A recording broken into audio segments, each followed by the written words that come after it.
Hi guys, in behalf of the Hernans, I would like to thank you all for your love and support in our channel by subscribing and sharing it to your friends and families.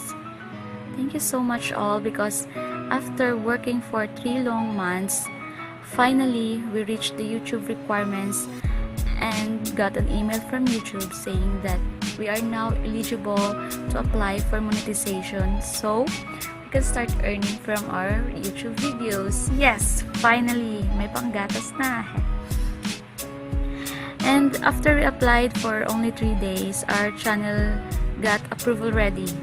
So now the question is, how can we monitor or check the revenues of our YouTube videos? Well, I have made this step-by-step tutorial for you guys. So keep on watching. Bye-bye.